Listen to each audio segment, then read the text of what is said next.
Greetings, students.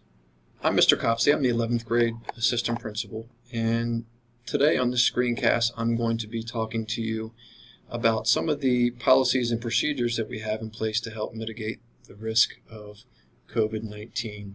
So I'm going to be talking to you specifically about bus procedures, arrival to school, and dismissal from school. So the first thing that you'll notice when you board your bus is that your bus drivers are going to be assigning you a seat. Bus drivers are going to be seating students from back to front. So if you're the very first person to get on the school bus, your driver is going to sit you all the way in the back of the bus, and that will be your assigned seat. The next person to get on the bus will sit in the seat either beside you or in front of you, depending on how many students are already on the bus. But you must stay in your assigned seat at all times. Siblings are allowed to sit together, and so your bus driver may seat you with one of your siblings if you do board the bus with a family member. Masks must be worn at all times on the bus, and the mask must cover the mouth and the nose. There are no exceptions. You have to keep your mask on at all times, so please do so. And again, just to reiterate, you must sit in your assigned seat at all times. This year, unfortunately, we are not going to be able to write bus passes with contact tracing and so forth from the health department, and a limited number of seats on each bus. We just cannot write bus passes. There may be a few exceptions in emergency situations, but for the most part there will be no bus passes. So again, please do not request a bus pass unless it's in an absolute emergency, and in that case I will review the situation and either approve or deny the pass. When you arrive to school, you will stay in your seat, keep your mask on, and you will wait for administrators to walk to your bus and direct the driver to let students off the bus. We will be releasing 3 buses at a time, and each bus, all the students on each bus will enter the school through a different door. And on the next slide I'll show you those doors that we're going to be using. And this is to help us maintain social distance and avoid bottlenecks at the doors where we have large groups of students possibly congregating. Once you get inside the building, you are to go directly to class or directly to breakfast in the cafeteria. So again, you can see the first bus right here will send you through entrance number 1, which is the entrance near my office in CO2.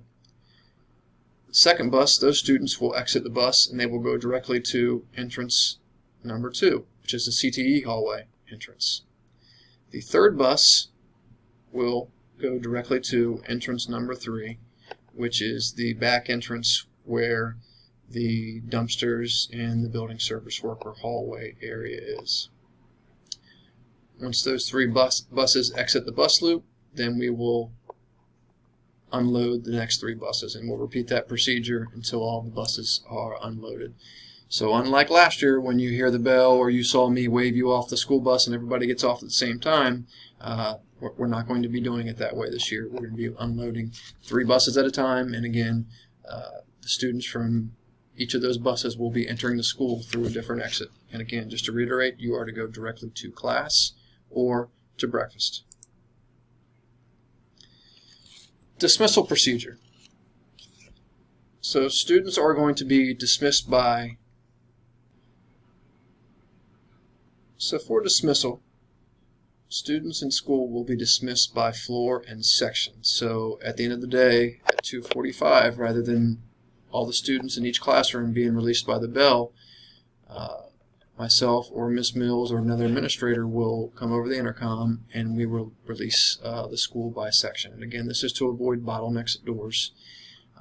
We're going to ask that you exit the school through the first available exit. Your 8th period teacher will help work on a plan for exiting the building for you, especially if you do not know the building very well. Once you exit the building, or as you're exiting the building, you are to go directly to your bus or to your car.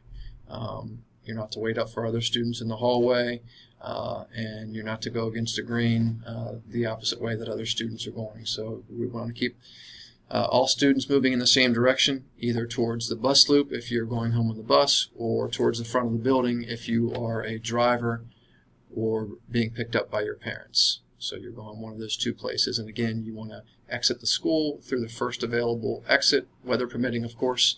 And again, your 8th period teachers will help you, especially if you're a new student, will help you plan your exit from school.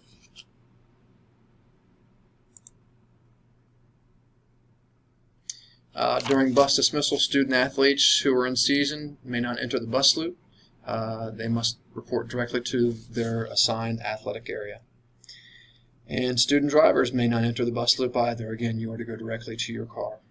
Student drivers must exit the building using the doors located in the front of the building. And that's basically it. So if you have any questions, please consult your 8th period teacher regarding dismissal. If you have any questions regarding buses, please talk to me, talk to one of your teachers, and we will be more than happy to help. As you navigate through the hallways, always remember to stay on the right side of the hallway and do your best to maintain social distance from other students. And again, we want to try to keep students going in the same direction during arrival and dismissal. Thank you.